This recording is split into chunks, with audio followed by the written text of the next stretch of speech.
Can we talk without yelling at one another? I close my eyes and take in a slow, deep breath. Things have been rough between my father and I. The game of avoidance has been playing out far too long.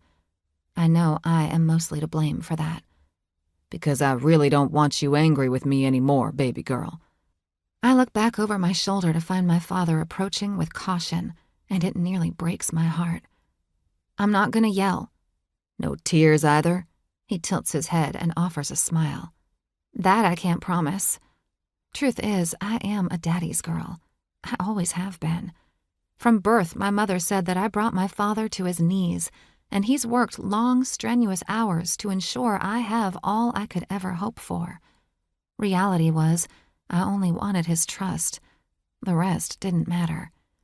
When he takes a seat next to me on the couch, I stare ahead at the television, unsure of where to begin.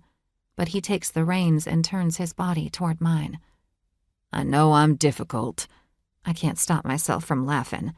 Hey now, I'll admit that I do go overboard with you and your mama, but you are my girls. I'm entitled. There is such a thing as overkill. Not when it comes to protecting the two of you. And even Rhett, though he's a grown man with a family of his own. You are all my family. I adore each of you so much. The idea that something happens that I could have stopped triggers me to always be on the lookout, and that does make me a madman at times. I get it, sweetheart. I do. My father lost his mom to a stupid accidental fire that could have been avoided when he was younger. I know he worries about the smallest of things, and then those things become big things in his mind. It's a vicious game of what-ifs, and I feel for him. I do. I'm not a little girl anymore, Dad. I know that I tell you this often, but it's not just that. He waits, not arguing or trying to tell me that I will always be his little girl, which I am thankful. I know how to be strong.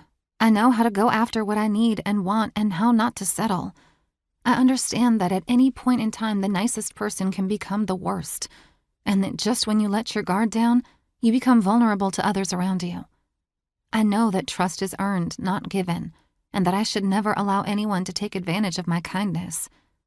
I see the unshed tears in his eyes, but I don't stop. I know that I should never go anywhere alone, and that if at any point in time I feel uneasy, I should ask for help. I am not a girl that acts now and thinks it through later. I know my value, Dad.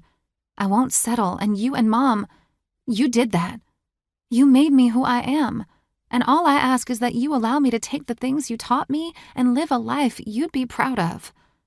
I watch as my father takes in a deep breath and then reaches out and places his arm over the couch behind me. Damn, kid. I cringe when he calls me kid, but to him I was and would always be. I get that. How can I not be proud of the woman you've become?